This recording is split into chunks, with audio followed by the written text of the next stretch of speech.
Welcome to the Pickleball Legends podcast, hosted by me, Evan Small. This is the place where passion for the game meets the stories of the players, coaches and fans who make pickleball more than just a sport. They make it a story worth telling. Today's guest may be small in stature, but his ambitions in pickleball are huge. At just 13 years old, James Devlin has already won an incredible 17 pickleball medals, and he is only just getting started. In this episode of the Pickleball Legends podcast, we meet one of the UK's most exciting young players and find out how junior pickleball is developing across the country. Hey James, welcome to the Pickleball Legends podcast. Thank you. So, for those of you who don't know, James is one of the aspiring young pickleball players in the UK. Want to be pro one day? Yeah. So, James, I always start with the first question of how did you first get into pickleball? Well, my mum's friend went to a session at Watford on Sunday and then just asked us, do you want to come have a session? And me and my mate would manage to get booked in, but my mum and sister didn't. So we just kind of got into it and just having a bit of fun, went every Sunday and started to get more into it, and then met Tim and then he started letting us do better sessions, all that lot of stuff. Quite good, yeah. So before pickleball, did you play any racket sports? Yeah, I played tennis for about 6 years of my life. Yeah? Pretty good at tennis, and then quit tennis. And then for like 3 years later, I found pickleball. Oh, so why did you stop tennis? I had this really, I just didn't enjoy it anymore. I wasn't playing great and just quit it, focus on different things. Did you get very far when you were doing that? I had county trials for it. That's pretty good. Got through the first round, didn't get through the second. All right. Yeah. And then 3 years later, you found pickleball, and then that's where taking you from there. So then when you first found it, you were just playing for fun, was it, with family? And yeah, just having a bit of fun, just like 2 hours of fun on a Sunday afternoon. There's nothing else open to do, so we just had a bit of fun. And then how did that progress into what it is now? You used to get more serious when you play your family, and then when you start to have a bit of fun, then you start getting more serious. And then Tim kind of just showed us how to play it properly. Yeah. You enjoyed it more, wanted to play tournaments. So that was fun. So it progressed. When was your first tournament? Do you remember? The Exeter Team Championships in 2025. How did that go for you? Not well. We entered in the 3.0 category. It was me, my mum, and my mate and my mum. And I think we only won one game. It's better than none. Yeah, it was a bit of a learning curve. Yeah. But we enjoyed it, so we did it again. How long ago was that then? A year and a couple of months ago. So it was about, a year and a half of playing before you went into your first competition? Yeah, probably around that. Yeah. And then after that competition, were you I need to train more, I need to get better? I started training a lot more, going to more sessions at the Riverside and Watford. When you start to get better, and then you start medaling in tournaments, so it's always fun. Yeah. So what was your first medal? The Exeter Cup, the one 3 months after the team championships. Yeah. I played with Ben Short in the 3.0 category, and my mum and including Tim didn't expect to get out of the group stage. And then we got to the final and we put on the show court and it just collapsed. We lost in the final quite harshly. That's rough. So you got silver in your first competition. Yeah. And then how long did it take you before you got your first gold then? I didn't get my gold till about 6 months later. Yeah? Me and Ben just always got silvers. And my first gold wasn't even with Ben. No. It was with B Hodge in Bideford in November. Yeah. So that was quite funny. And then from there, have you got a wall of medals now? I do. I've got 17 medals. Whew. So that's doing all right. Quite a few. Yeah. So what's for you the most memorable competition out of all the ones you've played? Probably the Young Persons Championship about a month ago. Yeah. Where me and Ben got our first gold together and, came number one. Yeah. And then I won the singles as well. Then me and Emily Watson put up a good fight against Anakin, so that's probably quite memorable. Yeah, so it was a good weekend for you overall. Yeah. That was quite a good event because, to feature our sponsor of the podcast, Pickleball, running the event through it, and to see everybody play, it was such a well-organised event. It was very well organised. And it was also quite cool to see all the kids again, because I haven't seen them in ages. Yeah, exactly, right. It's like pickleball's one big family that you see every once in a while. Yeah, exactly. Yeah. And where do you want your pickleball journey to go? In the next year or so, I want to get into the PPL for next year. Yeah. And I want to see how it goes from there and just have a bit of fun while playing it. So how old are you now? I'm 13. 13. When are you 14? In August. In August. So it's pretty young to be entering. Would you be the youngest player, do you know? In the PPL, probably, yeah. Yeah? Lauren Gosling's 15, I think. Yeah. So that would be a great achievement if you could get into that. Yeah. So what's the plan? How are you going to get there? Keep training, get my duper up to a 4.6. Yeah. And then I can finally go for it, which would be quite fun. Yeah. Yeah. So what do you find most important when you're training? Do you just play, or do you... Always try and focus on, so you just start with dinking and then try and focus on one thing you want to do for an hour, and you get better slowly. And it always works for me and Tim. Yeah. Yeah. So obviously you said about tennis, lots of people from tennis enjoy more singles and the drive style of pickleball. Would you say that you're very much similar to that? I think Tim's tried to coach me into being a better doubles player than to have singles, and it's probably worked a bit, but I still reckon I'm probably a bit better at singles than I am at doubles. Yeah, well, I know. Well, we've just played together, and you've whacked a lot of balls quite hard. It wasn't that very good. Yeah, well, you win some, you lose. Yeah. And what do you find for you is the most important part of pickleball? Probably keeping your head. Yeah. If you're, say, 6-0 down in a big tournament and you want to come back, you don't ever want to lose your head. For example, me and Ben were 6-0 down in a group stage game, and if we hadn't won, it probably wouldn't have gone through. And we just came back and just said to each other, we're going to do this. And we came back on 1-11-8. Yeah. So that was always quite memorable. Obviously, that's quite difficult for some people to do. Have you got any tips on how to help people keep their head then? Try and slow the game down. So say if you've got your serve back, or you're trying to if they've got the serve and you're 6-something down and all of that lot, just try and slow the game down by sometimes doing your laces up, undoing your laces, doing the back up, or just speaking to your partner and just having like a long 1 minute chat just to calm yourself down. It always works. Have a little break not mid rally, but mid game. Does always help. So obviously, I know when you play, seeing you play and playing with you, you get very excitable when you're winning. So obviously you're on about not losing your head when you're losing, but do you think it helps you to get more energized as you're winning as well? So like me, if I get loud, which I get loud quite a lot, especially if I'm winning, it's always better because it pumps yourself up and it pumps your teammate up. Yeah. Your teammates seeing you getting excited, and then they want to play better, and when they play better, you win more. Yeah. And then with the other opponents, they're like, oh my God, they're in this game, and they want to try and slow the game down.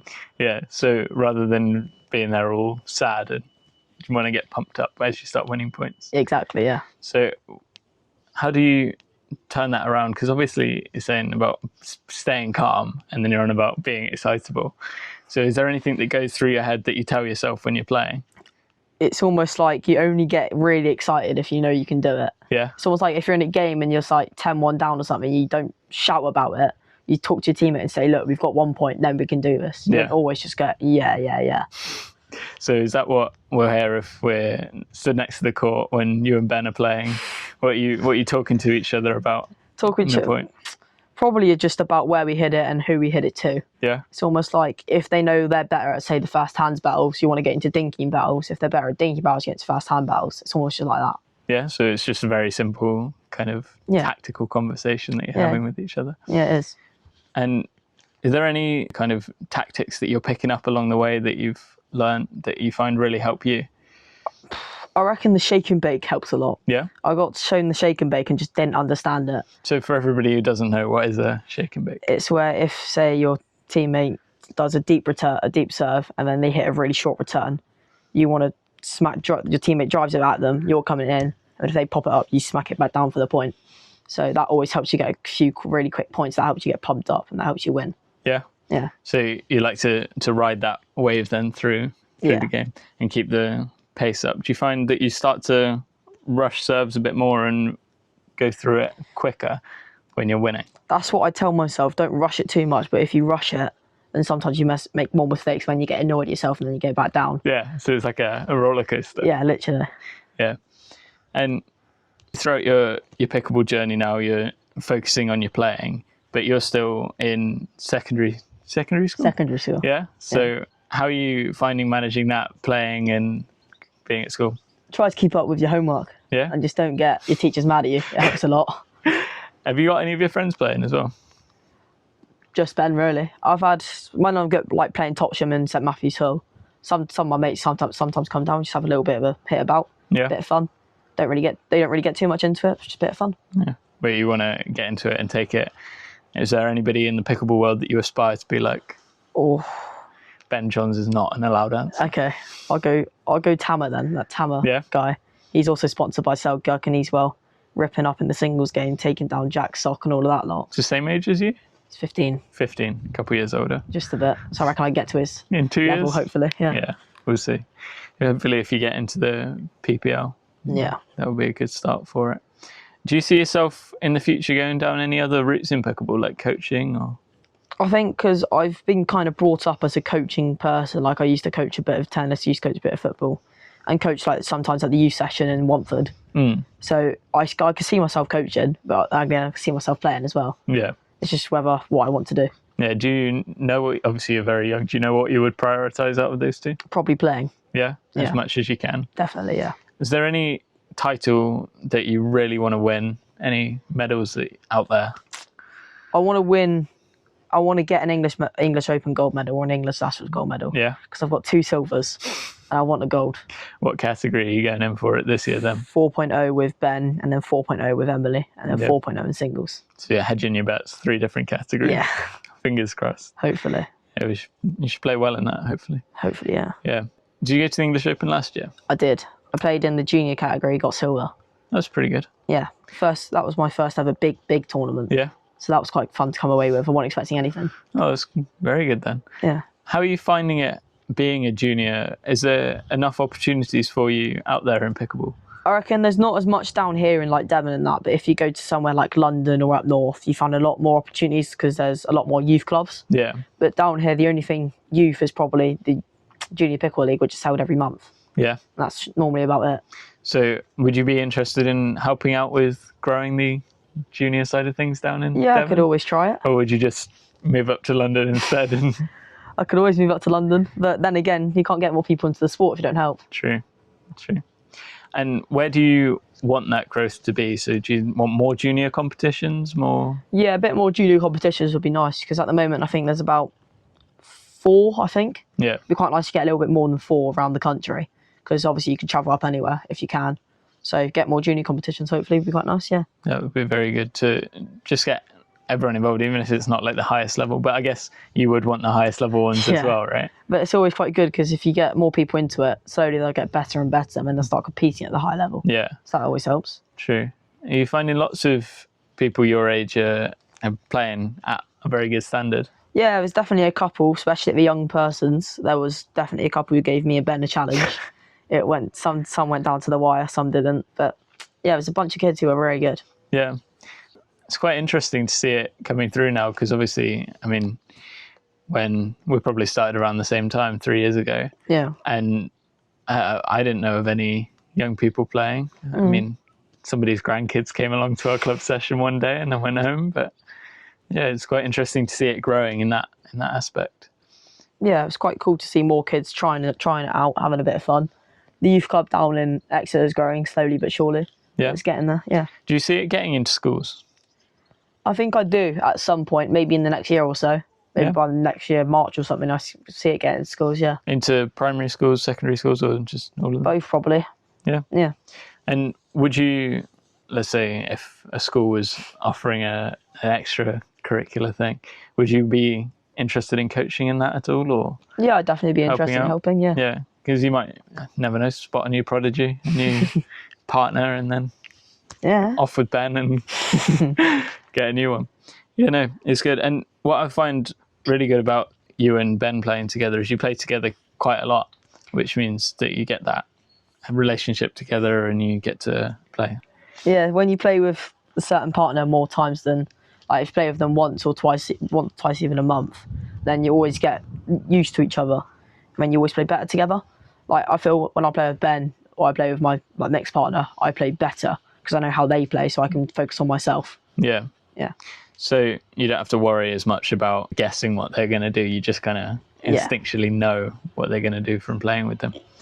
And do you think that's something that more people are going to take up? Obviously, at the pro end, that switching up partners constantly. Yeah, I don't reckon that's a good thing, because if you're switching up partners, you're not exactly a reliable person to play with. True. So if you want to play with more people, you want to play better, you want to stick to one person, so you glue together and get better together. So how's that going to work when you go into the PPL? When I go into PPL, I'll figure it out. Figure it out. Yeah. Are you going to try and drag Ben into it with you? I'm going to try and drag Ben into it, yeah. Yeah. So how did you first get into it with Ben then? How did you first meet? Tim, so I was at a youth session, Tim was coaching the youth session, and he said, this guy Ben wants to come and try it. And I was like, yeah, okay. He never actually turned up to that session. And then, so we did one at Topsham and St Matthew, so we turned up. I had an injured leg and he just popped off and he was like really, really good. I was like, all right, I'll take this.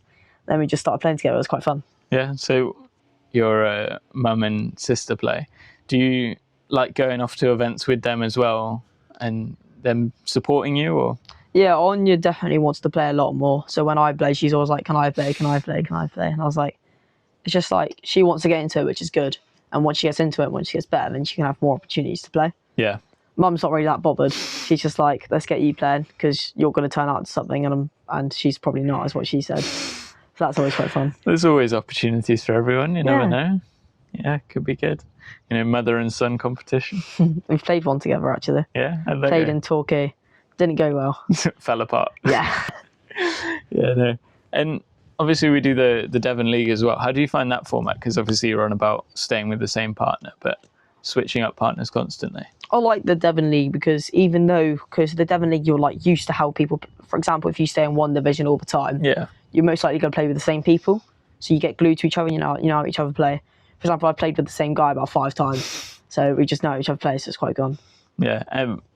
So it's kind of like playing with the same partner. It's not like you're playing with completely random people. Yeah, but once you get promoted and relegated, it's a different variety. Yeah. Like top division and second division are quite fun because you know how they play.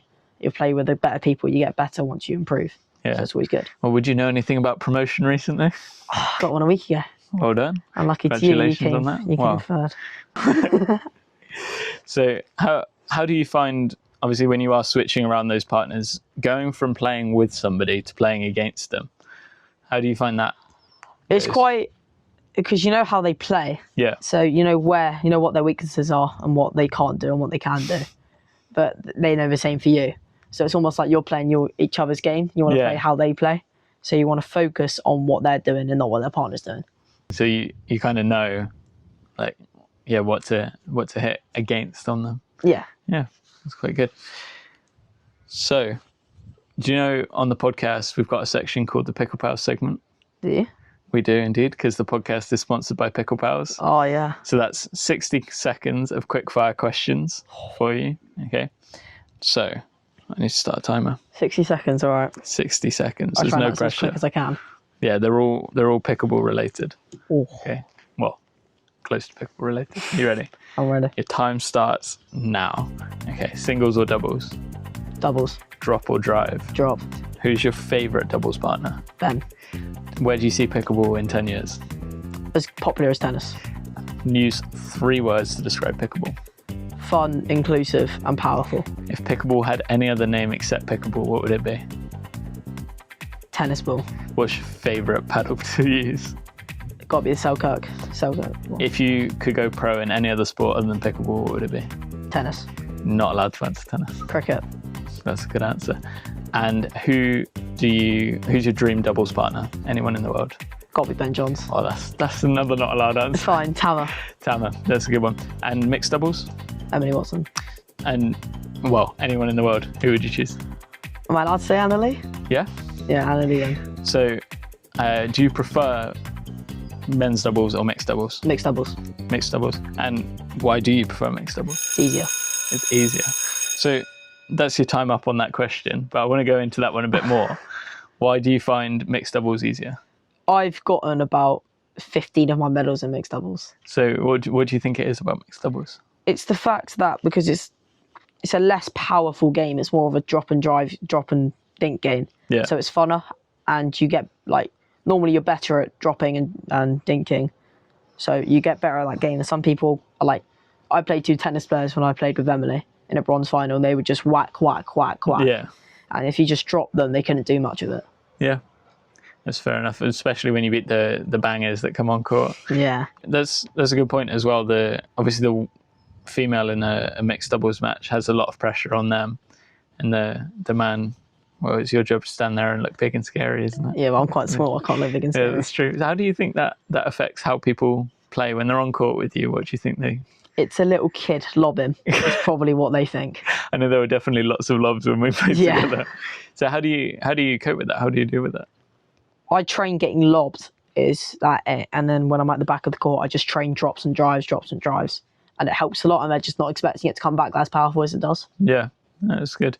But do you think, as you grow up, I was talking about this with somebody the other day. Obviously, currently a lot of the shots are, just below your eye level. As you get taller, what do you think is going to help your game? It's easier to punch. Yeah. For example, because my reach is down here, if I'm trying to punch the ball, it's just going to go straight into the net. So I kind of have to flick a lot more than I have to punch. Yeah. And if I try and punch up here, I always just get hit in the net. So. And do you think there's going to be any disadvantages as you get taller? It's harder to get a ball at your feet. Because I've got a low centre of gravity. Yeah. It's really easy just to get down and just pick it up. Yeah. And I admire that. I wish I had that one. Stood there with my legs as far apart as possible to get down. No, that's really good. It's so good to see you passionate about the game and taking it forwards and not thinking that, some people think it's a silly sport called pickleball, or you could name a sport out after pickles. Yeah. What do you think the reason is? What do you think? I don't know, but I definitely get made fun of playing pickleball. Yeah. Definitely. Because they're always like, it's pickleball, it can't be serious. And they just think, oh, you're playing with a pickle with a paddle. It's like, jeez. Do you ever, how do you cope with that? Do you want to just get them on the court and say, give it a go? I just say, when they say they think they can beat me, I just say, I'll give you £20 for every point. And they just shut up. Fair enough. Have you ever actually lost any money on that one? I haven't, because no one's played me. No one's taken you up on it. Well, I've made a bet with someone and they want to play me. Yeah. So we'll figure how that goes. I might take you up on that bet. So, all right. Well, thank you very much. It was, as I say, it's great to see you wanting to continue the sport and grow the sport. And, it's great that the youth is coming through the sport. Well, when we first started playing, it was average 70 plus, 60 plus, and now it's slowly coming down. Slowly. Still about 50 plus, I reckon. Yeah. Is there anything else that you'd like to mention? Anything that you'd... No, probably not. No? No. All right. Well, thank you very much. Thanks, It was Evan. lovely to speak to you. Thank you. And we'll see you in the next episode. Thanks for watching this episode of Pickleball Legends. If you enjoyed it, don't forget to like, follow and subscribe, whether you're watching on YouTube or listening on Spotify, Apple Podcasts or anywhere else you get your fix. We've got new episodes coming out every 2 weeks, so make sure you're following so you don't miss the next one. Thanks for tuning in, and as always, keep dinking, keep smiling and stay legendary.